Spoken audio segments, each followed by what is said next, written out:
ओम राम रामेति रामेति रमे रामे मनोरमे सहस्रनाम तत्तुल्यम राम नाम वरानने।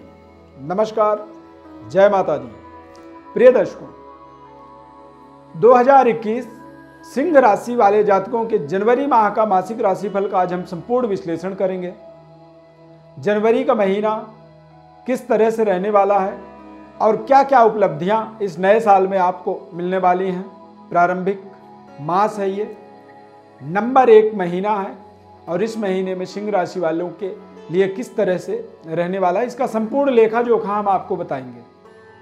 हमारे कार्यक्रम में आप अंत तक बने रहें, आपको इस कार्यक्रम के माध्यम से संपूर्ण लाभ मिलेगा। मैं एस्ट्रो अरविंद आप सभी का अपने दिव्य रत्न ज्ञान यूट्यूब चैनल पर बहुत बहुत स्वागत करता हूं। सबसे पहले हम सिंह राशि वाले जातकों के गोचर ग्रह स्थिति का विश्लेषण करेंगे, अवलोकन करेंगे कि किस तरह से गोचर ग्रह रहने वाले हैं। यदि सिंह राशि वाले जातकों के जीवन में देखा जाए तो चतुर्थ भाव में केतु ग्रह, पंचम भाव में सूर्य बुध शुक्र की युति बनेगा। हालांकि ये कुछ समय तक रहेगा, फिर बदल जाएगा। और छठे भाव के अंदर सूर्य शनि और गुरु की युति बनेगा। नवम भाव में मंगल ग्रह विचरण करेंगे और दशम भाव में केतु ग्रह, राहु ग्रह वृषभ राशि में भ्रमण करेंगे। सिंह राशि वाले जातकों के जीवन में देखेंगे तो चतुर्थ भाव में केतु का एक प्रभाव बना हुआ है, यानी कि सिंह राशि वाले जातकों के लिए फाइनेंशियली जो जनवरी का माह है बेहद सकारात्मक है। इस समय में आपको अपने इन्वेस्टमेंट के निर्णय को बहुत सोच समझ के करना होगा। इस महीने के अंदर सूर्य ग्रह की युति पंचम भाव में बना हुआ है, सूर्य बुध शुक्र की युति और बुधादित्य योग का एक प्रभाव बना हुआ है। राशि स्वामी होने के नाते सिंह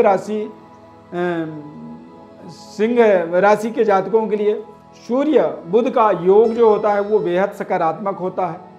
यानी सिंह राशि वाले जातकों के लिए संतान के प्रति जो आपकी एक्सपेक्टेशन है, जो उम्मीद है कि मेरे बच्चे इस तरह से काम करें, ठीक वैसा ही बच्चों की तरफ से आपको, मतलब उससे बेस्ट कह सकते हैं कि बच्चों की तरफ से आपको अच्छे रिस्पॉन्स प्राप्त होंगे। इस महीने में आपको अपनी पराक्रम को बेहतर तरीके से करना होगा और यदि आप बेहतर पराक्रम करते हैं तो निश्चित रूप से आपको सुखद और महत्वपूर्ण परिणामों को प्राप्त करने के लिए आपका मेहनत आपको सहयोग प्रदान करेगा। मकर राशि में शनि और गुरु की युति है। सिंह राशि वाले जातकों के जीवन में बृहस्पति का जो प्रभाव होता है वो संपूर्ण भाग्य का अधिपत्य होता है बृहस्पति के पास, और बृहस्पति मकर राशि में भ्रमण कर रहे हैं, विचरण कर रहे हैं, और बृहस्पति का मकर राशि नीच राशि होता है। यदि किसी का भाग्य का स्वामी नीच राशि में अपने भ्रमण कर रहा हो तो ऐसी स्थिति में कई बार भाग्य का जो सपोर्ट होता है वो कमजोर हो जाता है। अब यदि सिंह राशि वाले जातकों को भाग्य का सहयोग नहीं मिल रहा है और ऐसी स्थिति में आप मेहनत भी नहीं किए, आप अपने भाग्य के भरोसे बैठ गए, तो कहीं सारा बना बनाया काम बिगड़ न जाए। कहते हैं सावधानी रखना ही हमारा परम कर्तव्य होता है। जहाँ पे सावधानी से मतलब दिमाग हमारा हटता है, वहाँ पर कुछ घटनाक्रमों का हमें सामना करना पड़ता है। ऐसी स्थिति में हम अपने पराक्रम को, अपने परफॉर्म को बेहतर बनाए रखने के लिए निरंतर प्रयासरत रहेंगे। सिंह राशि वाले जातकों के लिए मंगल ग्रह का भाग्य स्थान पर विचरण होना, यानी कि संतान का भाग्योदय कह सकते हैं कि इस माह में आपको होता हुआ दिखेगा। बच्चे आपके कुछ बेहतर करते हुए आगे बढ़ेंगे और कार्य क्षेत्र में बदलाव का योग बन रहा है, यानी कि आप कहीं ना कहीं अपने कारोबार का बदलाव कर सकते हैं। व्यापार में कुछ परिवर्तन आपको मिलेगा, या फिर आप नौकरी कर रहे हैं तो नौकरी में भी कुछ आपको बेहतर मजबूत परिवर्तन की प्राप्ति संभव है। यदि राजनीतिक गतिविधि में आप संलग्न हैं तो बेहतर तरीके से आप अपने कार्य को करते चले जाएं। उच्च स्तरीय या फिर अचानक आपको अच्छे पद प्रतिष्ठान की प्राप्ति का योग बनेगा।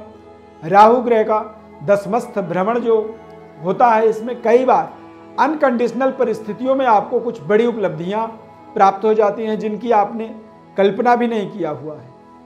अकल्पनीय उपलब्धियों को जब व्यक्ति प्राप्त करता है तो निश्चित रूप से व्यक्ति के अंदर एक बड़ा परिवर्तन, बड़ी बदलाव जीवन में निश्चित रूप से आता है। आप आगे बढ़ने के लिए जो प्रयास कर रहे थे, जो सहयोग आपको चाहिए, वो सहयोग अचानक आपको प्राप्त होता है। अब इसके नकारात्मक प्रभाव क्या होते हैं? तो नकारात्मक प्रभाव ये होता है कि आप अपने बॉस के साथ जितनी विश्वसनीयता के साथ आप काम कर रहे हैं, कई बार बॉस आपको आपके विश्वास का घात कर देता है। यानी कि आपको अच्छे प्रमोशन, अच्छे पद प्रतिष्ठा की प्राप्ति चाहिए थी और अचानक पता चला कि आपकी लगी हुई रोजी रोटी में भी बाधा उत्पन्न कर दिया। यानी कि आपका जो नौकरी चल रहा है, उस नौकरी में भी रुकावट उत्पन्न कर दिया। किसने? तो बॉस ने किया। राहु का दशमस्थ होने का मतलब होता है कई बार आपके माता पिता के साथ में संबंध में कमी कर सकता है। अब यदि कमी कर सकता है तो उस कमी को आपको दूर करना होगा और उसको बेहतर बनाने के लिए आपको मजबूत तरीके से अपने प्रयास करने होंगे। राहु ग्रह के अनुकूलता के लिए दैवी उपासना करनी चाहिए और दैवी उपासना के माध्यम से आप अपने राहु ग्रह के नकारात्मक प्रभावों को शांत कर पाएंगे और अपने व्यापार में, अपने कारोबार में, अपने नौकरी में जो भी रुकावटें हैं, उन रुकावटों को आप निश्चित रूप से दूर कर पाएंगे। जनवरी के महीने में ग्रहों की जो प्लेसमेंट बना हुआ है, छठे घर में गुरु का चला जाना ही एक समझिए कि ये विशेष चिंतनीय है। भाग्येश होकर जब छठे घर में बृहस्पति नीच राशि में भ्रमण कर रहे हैं, तो ऐसे समय में आपको बेहद सावधानी पूर्वक अपने समय का सकारात्मक इस्तेमाल करना होगा। और नए साल का नया माह है और इस माह में आपको कुछ बिगिनिंग जो है, जो स्टार्टिंग जो आपका होना चाहिए, स्टार्टअप जो होना चाहिए, वो बहुत मजबूत तरीके से होना चाहिए। तो आपको बेहद सावधानी पूर्वक अपने इस समय का सकारात्मक इस्तेमाल करने की आवश्यकता है। जन्म पत्रिका के माध्यम से यदि लगता है कि कुछ कमी आपको हो रही है, कुछ कमजोरी आपके अंदर दिख रही है, तो आप जन्म पत्रिका के विश्लेषण के लिए हमारे व्हाट्सएप नंबर पर अपनी बर्थ डिटेल लिख करके भेज सकते हैं। आपको आपकी जन्म पत्रिका का संपूर्ण विश्लेषण हम आपको बताएंगे। हमारे चैनल को आप सब्सक्राइब जरूर करें, लाइक करें, बेल के बटन को क्लिक करें, निरंतर हमारे साथ जुड़े रहें। बहुत बहुत ढेर सारी शुभकामनाएं इस नए वर्ष के लिए आपको, और नए वर्ष की जो प्रारंभिक मास है, इस महीने को आप अपने जीवन में मंगलमय बनाएं। ऐसी हमारी ढेर सारी शुभकामनाएं आपके साथ। हमारे इस खास कार्यक्रम को देखने के लिए बहुत बहुत धन्यवाद। जय माता दी।